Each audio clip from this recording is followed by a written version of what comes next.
اللہ 17 تاریخ ہے چاند کی، جمادی الآخر کا مہینہ چل رہا ہے اور 10 تاریخ جنوری کی چل رہی ہے 2023 میں۔ دیکھیے ماشاءاللہ روز بیان کرنے کی کوشش ہو رہی ہے، آپ لوگ سن رہے ہیں۔ اس سے پہلے آپ بہت سارے چیزیں سن چکے ہیں رب کائنات کے بارے میں کہ اللہ تبارک تعالیٰ کریم ہے، رازق ہے، خالق ہے۔ اور شرک کس کو کہتے ہیں؟ تو شرک آپ نے اچھی طرح سے سمجھا کہ اللہ تعالیٰ کے ساتھ کسی کو عبادت میں شریک ماننا، اللہ تبارک تعالیٰ کی طرح کسی کو اور سمجھنا، یہ سب شرک ہوتا ہے۔ جو جس طرح سے اللہ ہمیشہ سے ہے، ہمیشہ رہے گا، اس طرح سے کسی انسان کو مان لینا یہ شرک کہلاتا ہے۔ اب کچھ لوگ وہ ہیں جو بات بات پر شرک کہہ دیتے ہیں، شرک ہے نہیں مگر اس کو بھی شرک کہہ رہے ہیں۔ تو یاد رکھیے یہ شرک سب سے بڑا گناہ ہے، شرک سے بڑا اور کوئی گناہ نہیں ہے۔ تو کوئی اگر مسلمان فاتح کرے تو لوگ کچھ کہنے لگتے ہیں شرک کر لیا، میلاد شریف کر دو کہتے ہیں شرک کر لیا۔ ایسے لوگوں کے بارے میں کیا ہے؟ تو جو مسلمانوں کو مشرک و کافر کہے، حدیث شریف میں ہے کہ کفر کہنے والے کی طرف لوٹتا ہے۔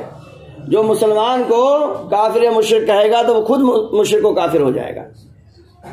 اس لیے مسلمان پر لازم ہے کہ ایسے لوگوں سے جو بلا وجہ مسلمانوں کو بات بات پر شرک اور بدعت کے حکم لگاتے ہیں، ان سے دور رہیں کہ حدیث پاک میں ہے بد مذہبوں سے دور رہنے اور ان کے ساتھ اٹھنے بیٹھنے، سلام کرنے وغیرہ پر منع آئی ہے۔ حدیث شریف میں منع آیا ہے کہ بد مذہبوں کے ساتھ، بد عقیدوں کے ساتھ نہ اٹھو، نہ بیٹھو، نہ سلام کرو۔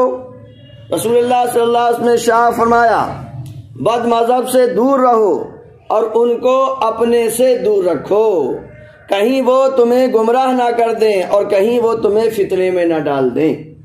یہ پیارے آقا صلی اللہ تعالی علیہ وسلم کی حدیث شریف آپ نے سنی۔ آج ہم آپ کو بتائیں گے نبوت کے بارے میں، یعنی نبیوں کے بارے میں اب آپ کو جانکاری ملے گی کہ نبی کون ہوتے ہیں، رسول کون ہوتے ہیں، اور اللہ تبارک تعالیٰ ان کو کیوں بھیجتا ہے، اور اللہ تبارک تعالیٰ ان کو کتنے کمال، کتنا پاور، کتنی طاقت اور کتنی شکتی عطا فرماتا ہے۔ اللہ کریم نے لوگوں کو کفر، شرک، گمراہی اور بد عملی سے بچانے، ایمان والوں کو جنت کی بشارت دینے کے لیے اور کافروں کو عذاب کی وعید سنانے کے لیے اپنے محبوب مقرب بندوں کو نبوت و رسالت کا رتبہ عطا فرمایا، اس دنیا میں مبعوث فرمایا، کیونکہ انبیاء کرام کائنات کی ساری دنیا کی سب سے عظیم ترین ہستیاں اور انسانوں میں ہیروں کی طرح چمکتے ہیں۔ رب کائنات نے ان کو بھیجا۔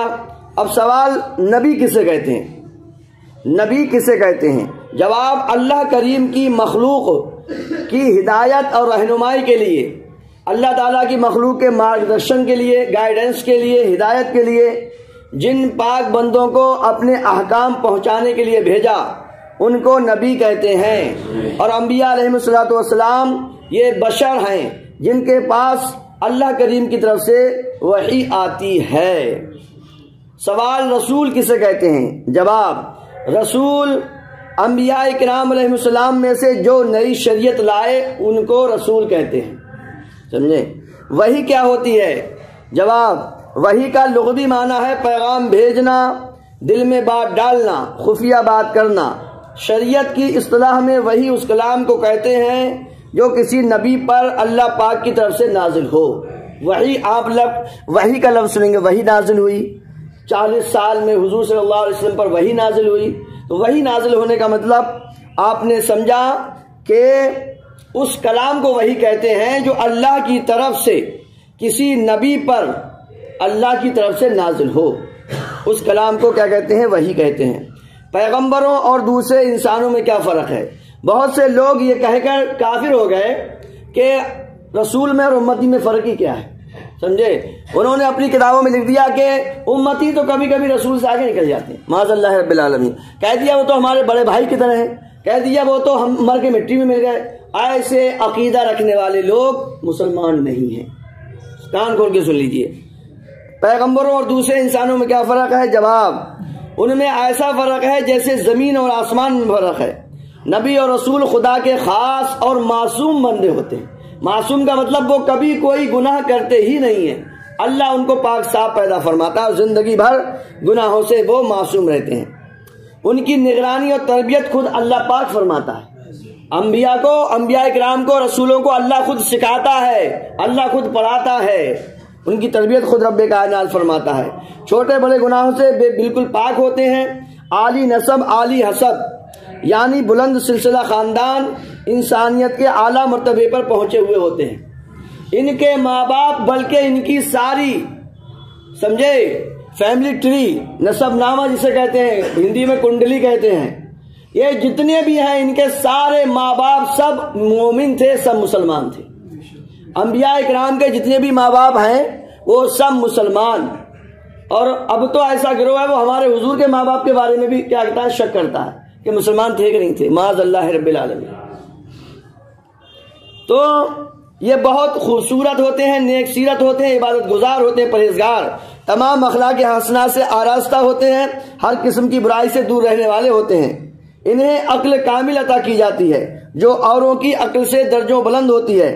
دنیا میں کوئی کتنا ہی بڑا سائنٹسٹ ہو، فلاسفر ہو، اپنے آپ کو بہت بڑا عقل مند کہنے والا ہو، وہ نبیوں کی 1,00,000 حصے کی عقل کو بھی نہیں پہنچ سکتا۔